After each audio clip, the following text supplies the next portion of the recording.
সকলের খাওয়া দাওয়ার মধ্যে হৃদ মেইন দরজা দিয়ে খানবাড়ির ড্রয়িং রুমে প্রবেশ করতে করতে বেখেয়ালি চোখ পড়ল ডাইনিং এ। সেখান থেকে বেশ কথাবার্তা আর হাসাহাসির শব্দ আসছে। হৃদ প্রথমে গম্ভীর আর স্বাভাবিকের ন্যায় তাকালেও কয়েক সেকেন্ডের মধ্যে ভ্রু কুঁচকে গেল মায়ার পাশে অপরিচিত ছেলে নাদিমকে বসে থাকতে দেখে। যদিও নাদিম বা মায়ার মধ্যে তেমন কোনো কথাবার্তা হচ্ছিল না, তারপরও মায়ার পাশে নাদিমের বসার বিষয়টি পছন্দ হয়নি তার। ডাইনিং এর স্পেস বড়, মায়া অন্য কোনো একটা খালি চেয়ারে বসলেই হতো, কিন্তু তা না করে অপরিচিত ছেলে পাশাপাশি বসাটা হৃদের অপছন্দের কারণ হলো। হৃদ সেদিকে তীক্ষ্ণ দৃষ্টিতে তাকাতেই ডাইনিং থেকে হেনা খান হৃদের দিকে এগিয়ে আসতে আসতে ডাকলো হৃদকে। হৃদ সরু চোখে তাকালো হেনা খানের ব্যস্ত পথ চলার দিকে, তারপর চোখ ঘুরালো পুনরায় মায়ার দিকে। হেনা খানের ডাকে উপস্থিত ডাইনিং টেবিলের সকলে ঘাড় ঘুরিয়ে ততক্ষণে হৃদের দিকে তাকিয়েছে।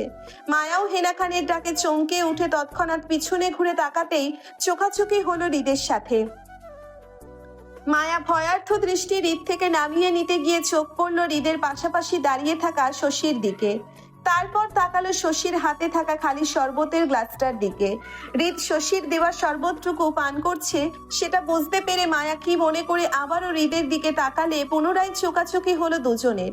হৃদ তখন থেকেই ভ্রু কুঁচকে চেয়ে আছে মায়ার দিকে, আর হৃদের চেয়ে থাকার কারণ হলো মায়ার পাশে বসে থাকা নাদিম। নাদিম মায়ার দিকে আম কাটা ফলের প্লেটটা এগিয়ে দিচ্ছে মায়ার অগোচরে খাওয়ার জন্য, কিন্তু মায়ার পিছনে মুড়ে হৃদের দিকে তাকিয়ে থাকার জন্য হয়তো সেটা লক্ষ্য করেনি, কিন্তু হৃদের বাজ পাখির নজরে সেটা মুহূর্তেই ধরা পড়ল। মায়া হঠাৎ করেই কেন জানি আরো একবার পরখ করলো হৃদকে, তাও মনোযোগ দিয়ে। হৃদকে বড্ড ক্লান্ত দেখালো, চোখে মুখে বেশ ক্লান্তির ছাপ, কিন্তু তারপরও মুডে হৃদ খানের অ্যাটিটিউড কমলো না। গায়ের কোট বাম হাতের ভাঁজে ফেলে ডান হাতটা ডান পকেটে গুজে মায়ার দিকে চেয়ে আছে বাজ পাখির দৃষ্টিতে, যেন চোখ দিয়ে গুলি করবে মায়াকে। মায়া জড়সড় হয়ে দৃষ্টি সরিয়ে আবারও তাকালো হৃদের পাশে দাঁড়িয়ে থাকার শশীর দিকে। হৃদ আর শশীকে পাশাপাশি সুন্দর লাগছে, দুজনের হাইটে হাইটে মিলে যাচ্ছে। যদিও শশী হৃদের মতন অত লম্বা নয়, তারপর বেশ দারুণ লাগলো মায়ার চোখে।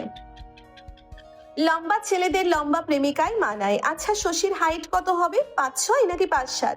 হৃদকে দেখে হেনা খানের পাশাপাশি আরিফও নাস্তার টেবিল ছেড়ে এগিয়ে আসলো হৃদের সাথে কথা বলার জন্য।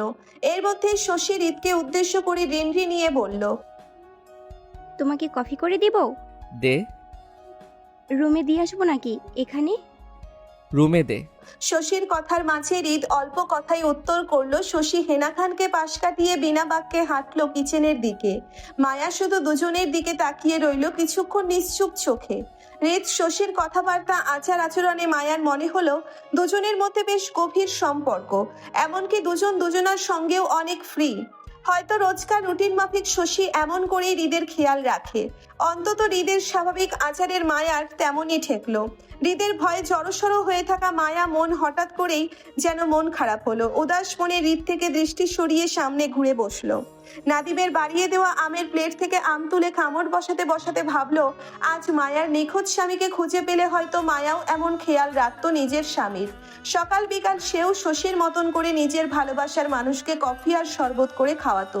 আসলে মায়ার কপালটাই খারাপ, নয়তো স্বামীকে খুঁজে পেয়েও পাচ্ছে না কেন? কোথায় যে আছে মায়ার স্বামীটা আল্লাহই জানে। রাত তখন 10টার ঘরে। আরিফ নাদিমকে নিয়ে আরাফ খানের সঙ্গে আড্ডা জমিয়েছে ড্রয়িং রুমে। মায়া এতক্ষণ সেখানে ছিল, কিন্তু হঠাৎ করে মনে হলো মায়ার স্বামীকে একটা ফোন করা দরকার। সেই জন্য হাতের ফোনটা নিয়ে আস্তে করে উঠে এসে বসলো খানবাড়ির বাগানে থাকা খোলা বাংলোতে। বাগানের ভিতরে থাকা জায়গায় জায়গায় কর্ডা লাইটিংয়ের কারণে রাতের অন্ধকার ভাবটা তেমন বোঝা যায় না। বেশ উজ্জ্বল আলোয় দিনের মতোই লাগছে পরিবেশটা। চারপাশে বেশ বডিগার্ডে দাঁড়িয়ে থাকতে দেখলো মায়া বন্দুক হাতে। মায়া উদাস মনে খুঁজে খুঁজে স্বামীর নাম্বারে কল লাগালো, যদিও মায়া জানে লোকটা ওর ফোন রিসিভ করবে না। তারপরও মায়া রোজ করে লোকটাকে কল দেয়। মান অভিমান কতদিন করে থাকবে লোকটা মায়ার উপর? একদিন না একদিন ঠিকই ভেঙে যাবে। মায়ার চেয়ারে বসে ফোনটা টেবিলের উপর রাখলো। একগালে হাত রেখে ফোনের উপর ঝুঁকে মনোযোগ সহকারে তাকিয়ে রইল স্ক্রিনে ডায়ালকৃত নাম্বারের দিকে। সেখানে হৃদের নাম্বারে রিং হচ্ছে কিন্তু কোনো রেসপন্স নেই।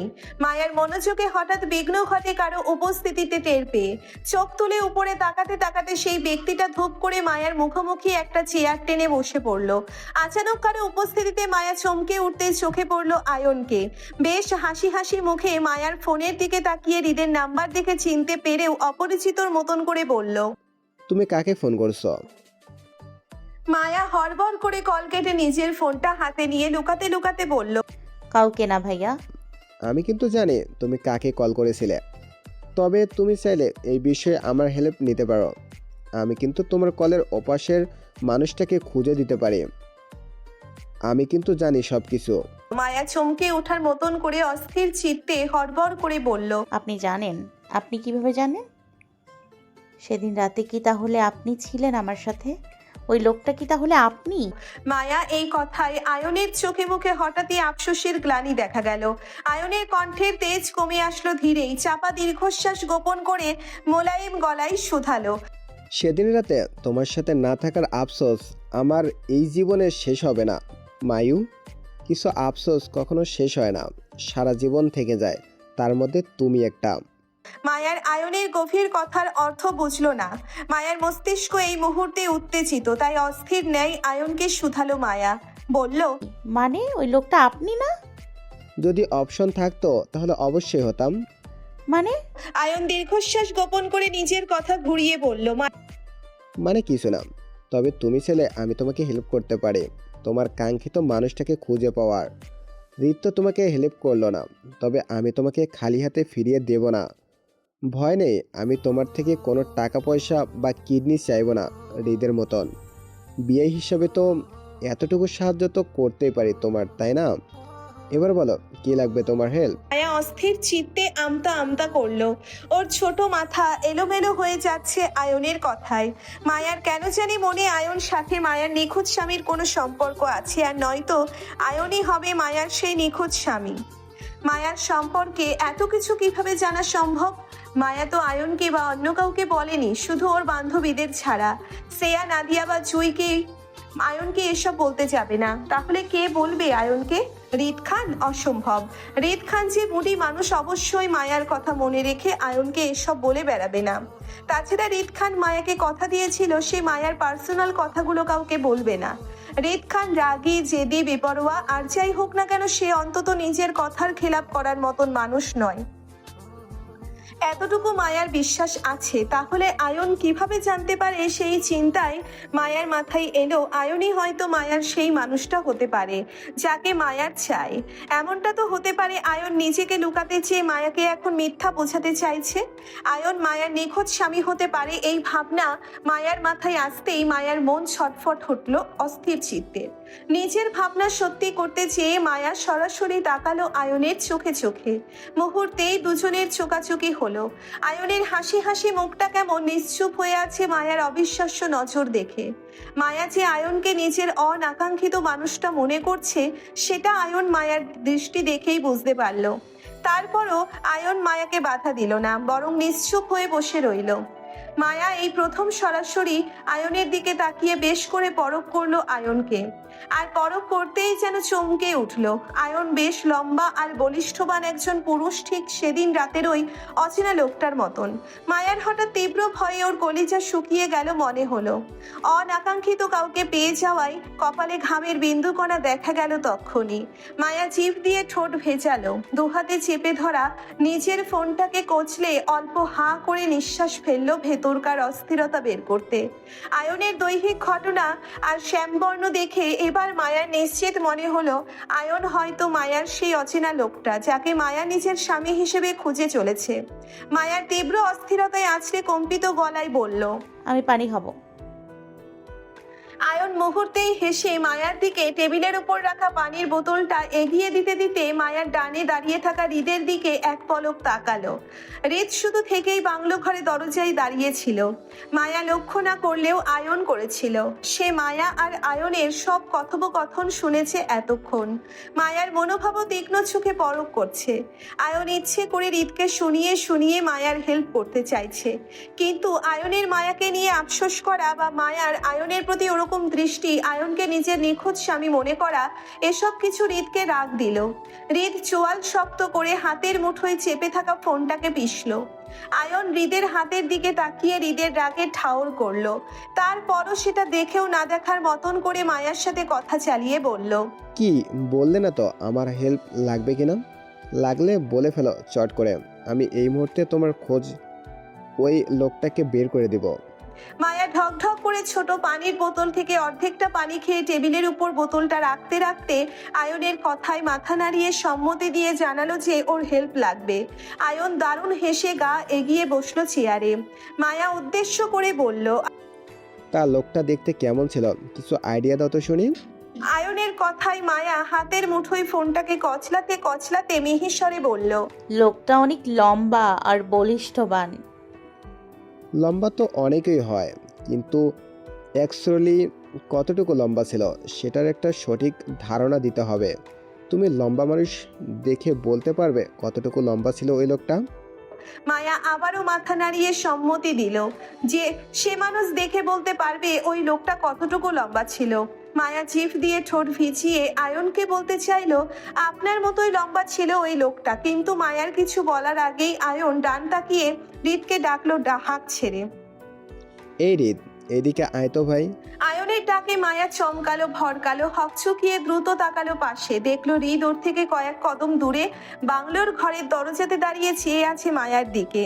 মায়া হৃদের ভয়ে দ্রুত লাফিয়ে উঠতে চাইলে আয়ন বাধা দিয়ে বলল মায়াকে জায়গা ছেড়ে না উঠতে। মায়া ভয়ে জড়সড় হয়ে বসে রইল, কিন্তু হৃদ তখনও ঠেটামি করে দাঁড়িয়ে। আয়ন বুঝলো হৃদ স্বভাবে তেরামি করে দাঁড়িয়ে আছে, না জায়গা ছেড়ে নড়বে আর না এগিয়ে আসবে আয়নদের দিকে। তাই বাধ্য হয়ে আয়ন উঠে গিয়ে হৃদের হাত টেনে মায়ার চেয়ারের পাশে দাঁড় করাতে করাতে বলল, কিরে ভাই, সব জায়গাতে ঠ্যাটামি করস কেন? একটু আটটু অন্যের কথা শুনলেও তো পারিস। দেখছিস না আমরা গুরুত্বপূর্ণ একটা আলোচনা করছি, তুই একটু এখানে দাঁড়িয়ে থাক, আমাদের হেল্প লাগবে তোর। হৃদকে মায়ার চেয়ারের পাশে দাঁড় করিয়ে আয়ন আবারও গিয়ে বসলো নিজের জায়গায়।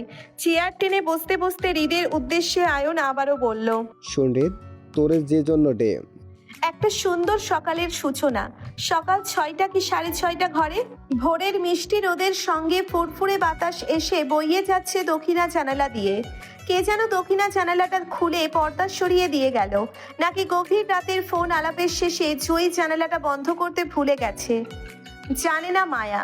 জানালা দিয়ে ভেসে আসা সকালের মিষ্টি রোদ যেমন মায়ার আরামের ঘুমে ব্যাঘাত ঘটাচ্ছে, ঠিক তেমনি দক্ষিণা হাওয়ায় ফুরফুরে বাতাসে শরীরে আরাম তুলছে।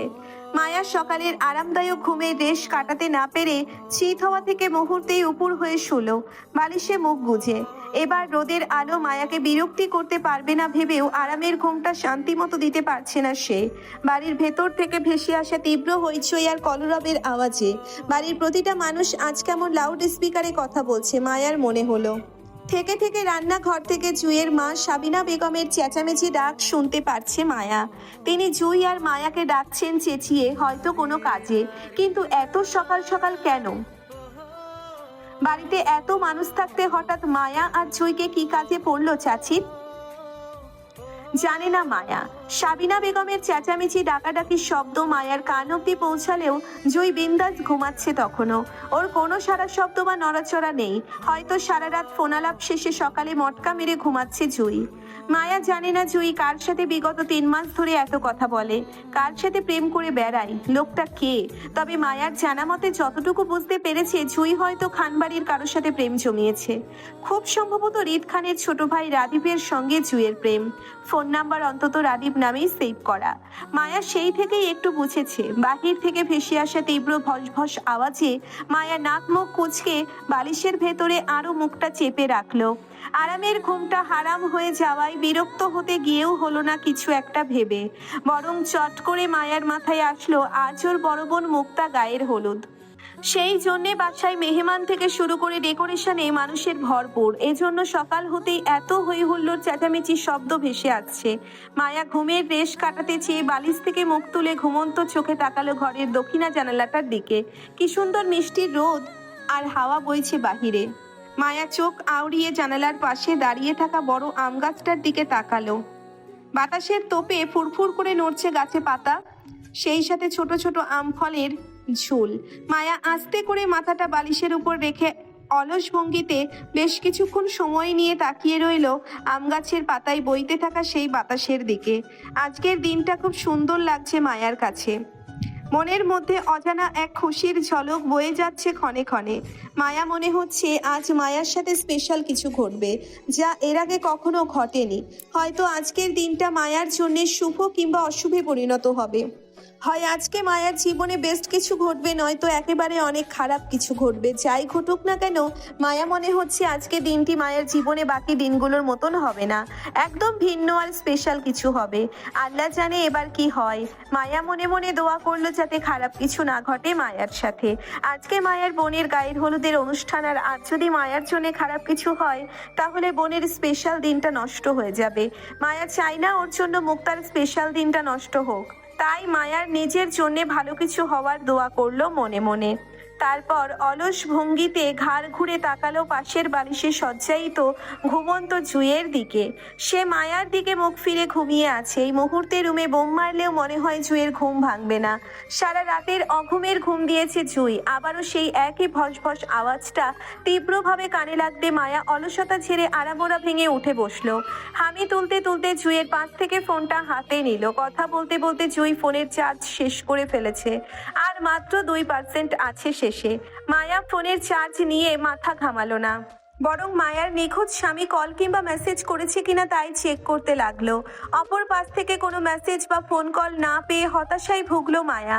মন খারাপ করে ফোনটা আবারও একই জায়গায় রাখলো। লোকটা মায়াকে কখনো কল দেও না, আবার মায়ার কল রিসিভ করে না। সে এত কিসের রাগ মায়ার উপর লোকটার, সেটাই বোঝে না ও। এমন তো না যে লোকটা মায়াকে অপছন্দ করে, বরং মায়া 2 দিনের ফোনালাপের খুব বুঝতে পেরেছে লোকটাও মায়াকে মনে রেখেছে, এবং হয়তো মনে মনে মায়াকে সে পছন্দও করে। কথাবার্তায় তো মায়ার তাই মনে হলো। মায়া নিরাশ ভঙ্গিতে আবারও আড়ামোড়া ভেঙে খাট থেকে পা নামিয়ে বসলো বিছানার কিনারায়। হামি দিতে দিতে হাঁটু সমান এলোমেলো চুলগুলো দুহাতে পেঁচাতে পেঁচাতে খোপা করলো। বিছানার পাশ থেকে গায়ের সুতির ওড়নাটা কাঁধের দুপাশে ঝুলিয়ে ঘরের স্যান্ডেলগুলো পায়ে পড়লো। তারপর ওয়াশরুমের কাজ সেরে হাতের ব্রাশটায় টুথপেস্ট লাগিয়ে অলস ভঙ্গিতে ঘর ছেড়ে বসার ঘরে ঢুকতেই চোখ পড়লো এলাহি কাণ্ড। মায়া 2 ফুপি থেকে শুরু করে তাদের বড় বড় ছেলেরাও মায়ার বাবা চাচার সাথে হাতে হাতে কাজ করছে। আরিফের সঙ্গে মায়ার ফুফাতো ভাই রাকিব, সাকিব, তামিম, পলাশ সবাই ডেকোরেশন মালামালের কাজ দেখাচ্ছে দাঁড়িয়ে থেকে লোকদের। শফিকুল ইসলাম বাজারের লিস্ট বানাচ্ছে ছোট ভাই জামাল সাহেবকে নিয়ে। ঘরে বাইরে সারা বাড়িতে ডেকোরেশনের কাজ করা হচ্ছে। মায়া উঁকি মেরে রান্নাঘরের দিকে তাকালো, দেখলো রান্নাঘরে মা চাচির সাথে 2 ফুপিও হাতে হাতে কাজ করছে। তখনকার ভস আওয়াজটার উৎস খুঁজে পেতেই মায়া দেখলো ওর বড় ফুপি সাজেদা বেগম আদা রসুন ব্লেন্ডার করছে, আর ছোট ফুপি জাহানারা বেগম পেঁয়াজ কাটছে, সঙ্গে আরো 3 জন কাজের মহিলা নিয়ে। মায়ার মাকে দেখা গেল নকশি পিঠা বাজতে। ছোট চাচি সেই পিঠা শিরায় ডুবিয়ে বড় তালায় তুলছে। বাড়ির সবাইকে কাজ করতে দেখে মায়া হাতের ব্রাশটা মুখে ঢুকিয়ে ব্রাশ করতে করতে রান্নাঘরের দিকে যেতেই মায়ার ছোট চাচি সাবিনা বেগম মায়াকে দেখেই বলল, তুই উঠেছিস? সে কখন থেকে ডাকছি তোদের। জুই কই? মায়া ব্রাশ করতে করতে মিথ্যা বলে বলল, 10টার জুই সারা রাত পড়েছে চাচি, তাই এখন ঘুমোচ্ছে। 10টার আগে উঠবে না। সামনে আমাদের ফার্স্ট সেমিস্টার পরীক্ষা, এজন্য পড়াশোনার চাপ বেশি। ওকে এখন ডেকো না। মায়ার কথায় সাবিনা বেগম বিশ্বাস করলো। মাঝ থেকে মায়া বড় ফুপি জাহানারা বেগম ব্লেন্ডার মেশিনটা বন্ধ করে মায়ার উদ্দেশ্যে বলল, আচ্ছা জুই ঘুমাচ্ছে ঘুমাক, ওকে ডাকার দরকার নেই। তুই বরং তাড়াতাড়ি গোসলটা সেরে একটা নতুন জামা পরে নে, অল্প সেজেও নিস। চেয়ারম্যান বাড়ির লোকজন আসবে একটু পর, ওদেরকে বিয়েতে দাওয়াত দেওয়া হয়েছে। তুই একটু সুন্দর মতো সেজেগুজে থাকিস কেমন? ফুপির কথায় মায়ার হাত থামে দাঁত মাজা থেকে। কপাল কুঁচকে তীক্ষ্ণ গলায় জাহানারা বেগমকে শুধিয়ে বলে, কেন ফুপি, চেয়ারম্যান বাড়ির মানুষ এসে সাজবো কেন? মায়ার কথায় জাহানারা বেগম কিছু বলার আগেই মায়ার মা রেহেনা বেগম ধমক দিল। মায়াকে বলল, বেয়াদব হয়েছিস, মুখে মুখে প্রশ্ন করিস। তোকে যা বলেছে তাই কর, এত কথা কিসের? হ্যাঁ, বিয়ে বাড়িতে যুবতী মেয়েদের এমনি সাজুগুজু করে থাকতে হয়, নাইলে মানুষে মন্দ বলে। যা এবার গিয়ে গোসল করে ভালো একটা জামা পরে নে। আচ্ছা। মায়া মন খারাপে গাল ফুলিয়ে যেদিকে থেকে এসেছিল সেই দিকে পুনরায় হাঁটে। মায়ার সুন্দর দিনটা মাটি হয়ে গেল সকাল সকাল মায়ার ঝাড়ি খেয়ে। আল্লাহ জানে সারাদিন কিভাবে যায় মায়ার। মায়ের কথা মতো মায়া গোসল সেরে গাঢ় সবুজ রঙের একটা 3 পিস পরে নিল। সাজুগুজু করতে চেয়েও করলো না, কারণ মায়া এখন সাজবে আবার সন্ধ্যায় হলুদের অনুষ্ঠানের জন্যে আবারও সাজতে হবে বলে এখন আর সাজলো না। মায়াকে সাজতে না দেখে রেহেনা বেগম ধমক দিতে গিয়ে আবার দিল না। মায়ার দিকে তীক্ষ্ণ দৃষ্টিতে তাকিয়ে চুপ করে গেলেন তিনি। মায়া এমনই অনেক সুন্দর, সাজুগুজু ছাড়াই মায়াকে চোখে লাগার মতন সুন্দর লাগছে বলে তিনি আর কথা বাড়ালো না, বরং চুপ থাকলো। মায়া নাস্তা খেয়ে সারা বাড়ি ঘুরঘুর করতে লাগলো আরিফের পিছন পিছন। জুই ঠিক 10টার দিকে ঘুম থেকে উঠলো, খেয়ে দিয়ে মুক্তাকে নিয়ে বসলো। ততক্ষণে বিয়ে বাড়িতে মেহমানদের সংখ্যা আরো বাড়লো। মায়ার নানু বাড়ি চট্টগ্রাম থেকে মানুষজন উপস্থিত হলো কিছুক্ষণ আগে। ওনার রাতের ট্রেতে সকালে এসে পৌঁছালো আশুগঞ্জ। হইচই করে পুরো বিয়ে বাড়ি মেহমানে ভরপুর হলো। মায়ার চাচাতো, খালাতো, ফুপাতো এবং নিজের স্কুলের বান্ধবী সকল মেয়েদের জন্য আরিফ একই রঙের শাড়ি কিনে এনেছে হলুদের অনুষ্ঠানে পরার জন্য, আর ছেলেদের জন্য একই রঙা পাঞ্জাবি। মুক্তার বিয়ের স্টেজ করা হয়েছে মায়াদের বাড়ির বড় উঠানে। ভারী ফুলের ডেকোরেশনে উজ্জ্বল পরিবেশ, দেখতে চমৎকার সুন্দর দেখাচ্ছে সবকিছু। মায়া সারা বাড়িতে ঘুরঘুর করে বিয়ে বাড়ির ডেকোরেশন দেখলো। চেয়ারম্যান বাড়ি থেকে মানুষজন এসেছিল প্রায় 11টার দিকে, তাও নাদিমকে নিয়ে 10-12 জনের মতো। তারা এসে মায়াদের বাড়িতে 2 ঘন্টার মতন থেকে আবারও চলে গেল। মায়াকে দেখে কিছু অর্থ আর একটা শাড়ি উপহার দিয়ে গেল বোনের গায়ে হলুদে পড়তে। উপহারগুলো নেওয়ার সময় মায়া শুধু বোকার মতো তাকিয়েছিল নিজের মায়ের দিকে। রেহেনা বেগম মায়াকে চোখ রাঙিয়ে উপহারগুলো নিতে ইশারা করলে মায়া হাত বাড়িয়ে শাড়ি আর অর্থগুলো হাতে তুলল। বোকার মতো শুধু চেয়ে রইল চেয়ারম্যান বাড়ির মানুষজনের কর্মকাণ্ডের দিকে।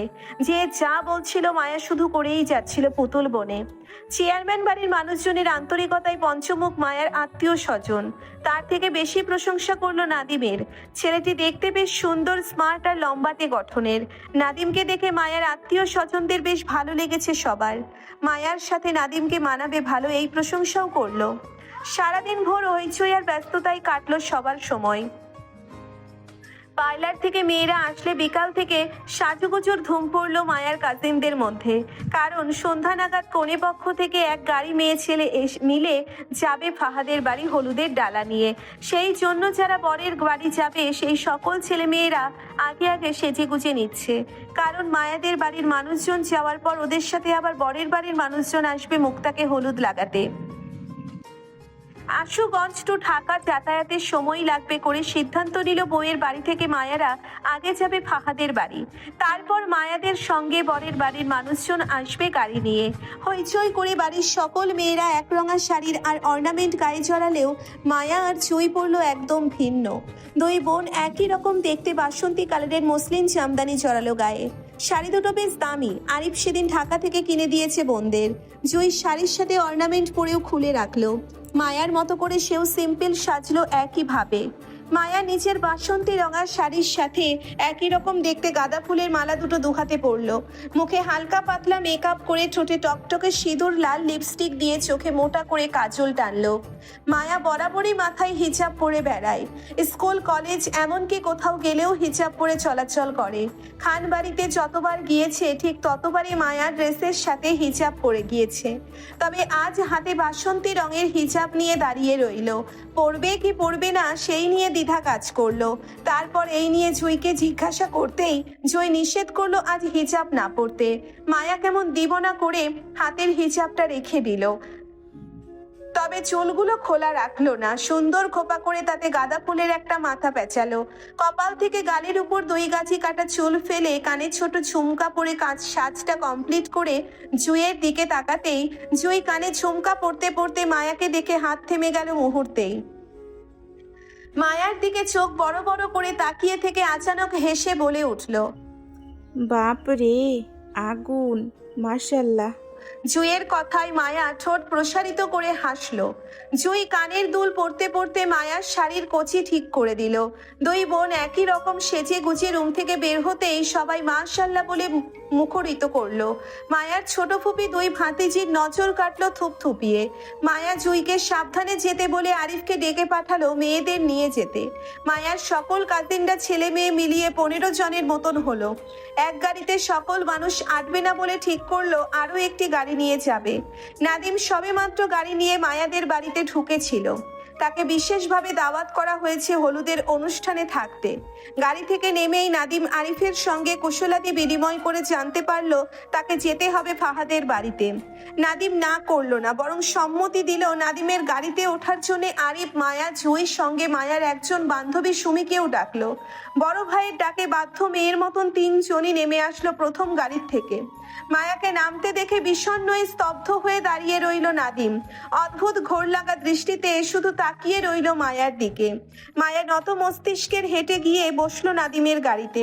একটা বারের জন্য উপরের দিকে তাকালো না। কিন্তু জুঁই বেশ কয়েকবার কপাল কুঁচকে নাদিমের ঘোর লাগা দৃষ্টি পরখ করলো মায়ার প্রতি। জুঁই বিয়ের এত হইচইয়ের মধ্যেও কিছু একটা আঁচ করেছে নাদিমের পরিবারকে নিয়ে, কিন্তু সে এখনো শিওর না বিষয়টা আদৌ সত্যি কিনা। জুঁই গাড়িতে বসতে বসতে আবারও তাকালো নাদিমের দিকে। সে এখনো থমকে গিয়ে তাকিয়ে মায়ার দিকে, আর মায়া নিজের কাজে ব্যস্ত। ওর প্রতি কার কি দৃষ্টি সেটাও দেখতে চাইলো না। মায়া গাড়ির পেছনে চেপে বসলো জুঁইকে জায়গা দিয়ে, আর জুঁই মায়ার পাশে বসতে বসতে সুমিকে জায়গা দিল, নিজের পাশে বসালো। নাদিম আসিফের ডাকে হুঁশে ফিরে ঘাড় চুলকে ঠোঁট কামড়িয়ে হাসলো। আরিফ পাশের সিটে বসতেই নাদিম ঘুরে গিয়ে ড্রাইভিং সিটে বসলো। গাড়ির স্টিয়ারিং ঘোরাতে ঘোরাতে মিরর দিয়ে আরো একবার মায়াকে দেখে নিল। সন্ধ্যা 7টা। অবস্থানটা ফাহাদদের নিজস্ব বাড়িতে। এবার বিয়ের আয়োজন খান বাড়িতে নয়, বরং ফাহাদদের নিজস্ব বাড়িতে করা হচ্ছে। মুক্তা ফাহাদের বিয়েটা যেহেতু আগেই হয়েছিল, সেক্ষেত্রে পুনরায় বিয়ে হবে না, শুধু নিয়ম মেনে আনুষ্ঠানিকভাবে বিয়ের আয়োজন হবে। আর এই বিয়ের অনুষ্ঠানটা খান বাড়িতে নয়, বরং ফাহাদের নিজস্ব বাড়িতে হচ্ছে। সময়টা সন্ধ্যা 6টা পার হয়ে 7টার ঘরে পৌঁছলো। ফাহাদদের বাড়িতে মায়ারা পৌঁছিয়েছে আরো ঘন্টা খানিক আগে। এর মাঝে মায়াদের মেহমানদারি প্রায় শেষ। ফাহাদের বাড়িতে এসে মায়া সকলের দেখা পেল, এমনকি হৃদের কাজিন হিসেবে শ্রেয়াকেও ফাহাদের বিয়েতে উপস্থিত পেল। বিশাল আয়োজনে মুখরিত ফাহাদদের শেখ বাড়ি। পুরো 3 তলা ভবনটি ফেরি লাইট থেকে শুরু করে ভারী ডেকোরেশনে সাজানো হয়েছে সামনের গেট পর্যন্ত। 3 তলা ভবনটি সম্পূর্ণ ফাহাদের বাবার। এই বাড়িতে মায়া আজ প্রথম আসলো। আগেরবার মুক্তা ফাহাদের আকত সময় খান বাড়িতে হয়েছিল, তাই মায়ার কখনো ফাহাদের নিজস্ব বাড়িতে আসা হয়নি। বিয়ে বাড়িতে মায়া অসংখ্য মেহমানদের আনাগোনা দেখতে পেল। শুধু বাদ রইল হৃদ খান আর আসিফ। হৃদ খান নেই, তার মানে আসিফও আসবে না। মায়া বুঝে না হৃদ খান এত সমাজ ছাড়া কেন। নিজের ফুফাতো ভাইয়ের বিয়েতে অ্যাটেন্ড হবে, তাতে এত তালবাহানা করে কেন? এই লোককে কোথাও নিয়ে যেতে চাইলে যেতে চায় না কেন সে? পারিবারিক অনুষ্ঠানও কেউ মিস করে বুঝি? কি জানি। ফাহাদের হলুদের স্টেজ করা হয়েছে বাড়ির ছাদে। মায়া ছাদের এক কোণে স্টেজের পাশে দাঁড়িয়ে রইল হাতে হলুদের তত্ত্বের ডালা নিয়ে। ফাহাদকে সবাইকে নিচ থেকে নিয়ে আসবে ঢোল বাজিয়ে, তাই আপাতত ছাদে তেমন কেউ নেই, সবাই নিচে। হাতে গোনা 10-12 জনের মতো হবে ছাদের আশেপাশে ছড়িয়ে ছিটিয়ে দাঁড়িয়ে। মায়া হাতে ডালাটা নিয়ে আশেপাশে তাকালো। সন্ধ্যার ফুরফুরে ঠান্ডা হাওয়া গায়ে অদ্ভুত ভালো লাগা সৃষ্টি করছে। আজ সারাদিন ঠান্ডা হাওয়া বইছে। মায়া আবারও মনে হচ্ছে আজ ভালো কিছু নয়তো ভালো কিছু হবে ওর সাথে। মায়া ভারী নিঃশ্বাস ফেলে অনুসন্ধান চোখে জুঁইয়ের খোঁজ করলো। ডালা হাতে আশেপাশে বেখেয়ালি চোখ বোলালো। তখন দেখা গেল ফর্মাল গেটআপে হৃদকে সিঁড়ি বেয়ে উপরে উঠতে। হয়তো এখনো মায়াকে লক্ষ্য করেনি, কিন্তু মায়ার চোখে ঠিকই পড়লো গুরু গম্ভীর আর মেজাজি হৃদকে। হৃদ ধূপধাপ পা ফেলে বিরক্তিতে চোখ মুখ কুচকে কানে ফোন চেপে কথা বলতে বলতে উপরে উঠছে। মায়া খুব আস্তে করে ওর বেখেয়ালি দৃষ্টি হৃদ থেকে সরিয়ে নিতে গিয়েও আবারও তাকালো কি মনে করে। পুরো কালো গেটআপে এসেছে হৃদ, 2 হাতের শার্ট কুইন পর্যন্ত টেনে কোটানো। গায়ে কোটটা হাতের মুঠোয় ঝুলিয়ে। মায়া ভাবলো এই লোক কি সোজা অফিস থেকে এসেছে এখানে? লোকটা কি ক্লান্ত? দেখে তো তাই মনে হচ্ছে মায়ার।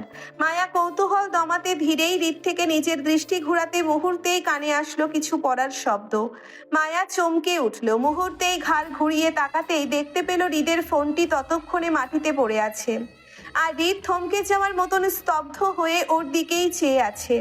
মায়া থতমত খেয়ে গেল হৃদের থমকে যাওয়ার দৃষ্টিতে চোখে পড়ে। জড়তার আর অস্বস্তি বোধে হাঁসফাঁস করে দৃষ্টি ঘোরালো। মায়ার এত অস্বস্তি বোধেও হৃদ নিজের দৃষ্টি সরালো না।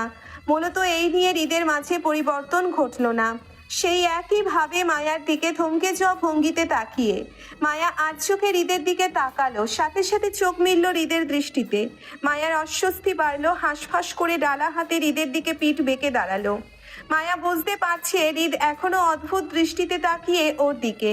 মায়া হাতের ডালাটা স্টেজের সামনে আস্তে করে রেখে হৃদের চোখের সামনে থেকে পালাতে চাইলো। মিনমিন করে আস্তে ধীরে ছাদের অপর কোণায় যেতে চাইলো, কারণ সিঁড়ি বেয়ে নামার কোনো উপায় নেই। হৃদ সিঁড়ি ঘরে দরজায় দাঁড়িয়ে। আসিফ হৃদের পেছন পেছন উঠে আসলো ছাদে। হৃদকে থমকে যাওয়া ভঙ্গিতে দাঁড়িয়ে থাকতে দেখে এগিয়ে আসলো সেদিকে। হৃদের ফোন নিচে পড়ে থাকতে দেখে দ্রুত পদে সেটা হাতে তুলে দেখলো ঠিক আছে কিনা। যখন ঠিকঠাক দেখতে পেল তখন সুস্থির হলো, তবে বেশ সন্দেহ হলো হৃদের থমকানো মনোভাব দেখে। হৃদের ফোনটা এগিয়ে দিতে দিতে আস্তে করে ডেকে বলল, আসিফ